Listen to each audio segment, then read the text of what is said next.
کبھی سوچا ہے کہ قرآن مجید کی ایک خاص سورت الکہف کو ہر جمعے کے دن کیوں پڑھا جاتا ہے؟ اس معمول کے پیچھے ایک بہت گہری حکمت چھپی ہے، تو چلیں مل کر دیکھتے ہیں کہ اس کے پیچھے کیا راز ہے۔ تو سوال یہی اٹھتا ہے کہ آخر اس صورت میں ایسا ہے کیا جو اسے زندگی کے بڑے بڑے فتنوں اور آزمائشوں کے خلاف ایک ڈھال بنا دیتا ہے؟ اس کا جواب اس کی کہانیوں میں پوشیدہ ہے۔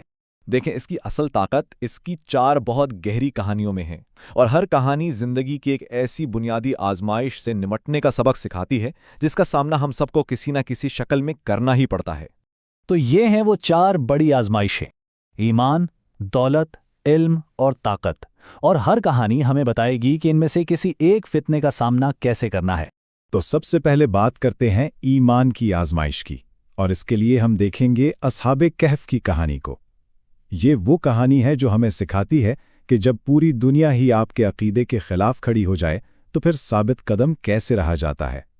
تو قصہ کچھ یوں ہے کہ یہ چند نوجوان تھے جنہوں نے صرف اپنے ایمان کو بچانے کے لیے، سوچیں ذرا، اپنا گھر، خاندان، سب کچھ چھوڑ دیا اور ایک غار میں جا کر پناہ لے لی۔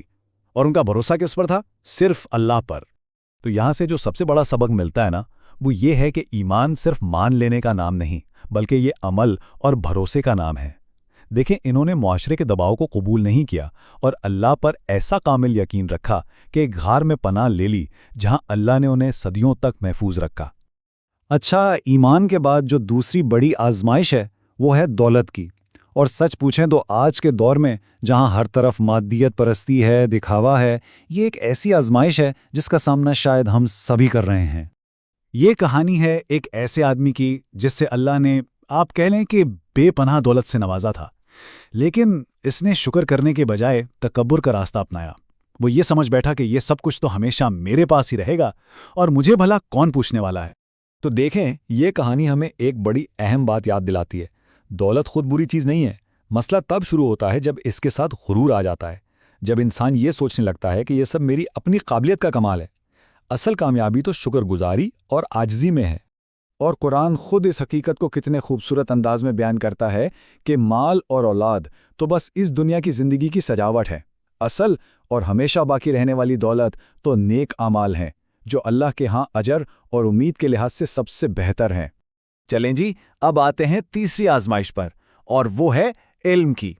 اب آپ سوچ رہے ہوں گے کہ علم بھلا آزمائش کیسے ہو سکتا ہے؟ تو اس کا جواب ہمیں حضرت موسیٰ اور خضر علیہ السلام کی کہانی میں ملے گا۔ یہ قصہ اصل میں علمی عاجزی کا ایک بہت ہی گہرا سبق ہے۔ ہوا یہ کہ جب حضرت موسیٰ علیہ السلام کو یہ خیال آیا کہ شاید زمین پر ان سے زیادہ علم والا کوئی نہیں، تو اللہ نے انہیں ایک خاص بندے حضرت خضر کے پاس سیکھنے کے لیے بھیج دیا، جن کا علم وہ غیب کے رازوں سے جڑا ہوا تھا۔ تو اس پورے سفر سے ہمیں کیا سیکھنے کو ملتا ہے؟ یہی کہ ہم جتنا بھی جان لیں، ہمارا علم بہت محدود ہے۔ ایسی بہت سی چیزیں ہیں جن کے پیچھے کی حکمت ہماری سمجھ سے بالکل باہر ہوتی ہے۔ تو حقیقی علم کیا ہے؟ وہ ہے عاجزی اور یہ لگن کہ ہمیں ہمیشہ سیکھتے رہنا ہے۔ اور دیکھیں حضرت موسیٰ علیہ السلام کی یہ درخواست، یہ خود کتنی عاجزانہ ہے۔ یہی تو ہے علم حاصل کرنے کی پہلی شرط: صبر، استاد کا احترام اور یہ ماننا کہ ہم سب کچھ نہیں جانتے۔ اچھا جی، تو اب ہم پہنچ گئے ہیں اپنی چوتھی اور آخری آزمائش پر، یعنی طاقت کی۔ یہ کہانی ہمیں بتائے گی کہ جب کسی کے پاس اختیار آتا ہے، اثر و رسوخ آتا ہے، تو اس کا صحیح استعمال آخر ہوتا کیا ہے۔ یہ کہانی ہمیں ملواتی ہے ذوالقرنین سے، ایک بہت ہی طاقتور اور نیک بادشاہ جسے اللہ نے زمین پر بہت بڑا اختیار دیا تھا، لیکن اس نے اپنی طاقت کو ظلم کے لیے استعمال نہیں کیا، بلکہ انصاف قائم کرنے اور کمزوروں کو ظالموں سے بچانے کے لیے کیا۔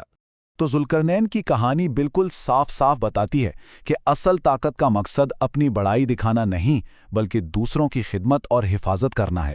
ایک لیڈر کی سب سے بڑی ذمہ داری ہی یہی ہے کہ وہ انصاف قائم کرے اور کمزوروں کا سہارا بنے۔ تو ان چاروں کہانیوں سے ہم نے آخر سیکھا کیا؟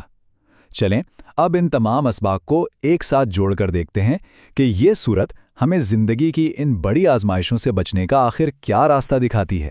تو چلیں اس سب کو سمیٹتے ہیں۔ ایمان کی آزمائش ہے، اس کا علاج ہے اچھی صحبت جو آپ کو ثابت قدم رکھے۔ دولت کا فتنہ ہے، اس سے بچنے کے لیے دنیا کی حقیقت کو سمجھنا ضروری ہے کہ یہ سب عارضی ہے۔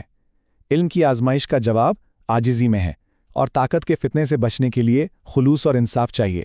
بس یہی وہ 4 ستون ہیں جن پر ہماری روحانی بقا کھڑی ہے۔ تو یہ ہیں وہ 4 چابیاں جو سورۃ الکہف ہمیں دیتی ہے ہر آزمائش سے نمٹنے کے لیے: اچھی صحبت، عاجزی، خلوص اور آخرت کی یاد۔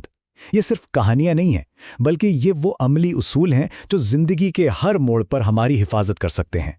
تو آخر میں بات یہ ہے کہ سورۃ الکہف صرف قصوں کا مجموعہ نہیں ہے، یہ تو ایک مکمل روڈ میپ ہے، ایک گائیڈ بک ہے جو ہمیں ہر دور کے فتنوں سے بچنے کا طریقہ سکھاتی ہے۔ اور اس سورت کا اختتام اس زبردست آیت پر ہوتا ہے جو سمجھیں کہ تمام اسباق کا نچوڑ ہے کہ اچھے کام کرتے رہنا اور صرف ایک خدا کی عبادت کرنا۔ یہی وہ پیغام ہے جو ہمیں نہ صرف سوچنے پر مجبور کرتا ہے بلکہ اپنی زندگی کو بہتر بنانے کی دعوت بھی دیتا ہے۔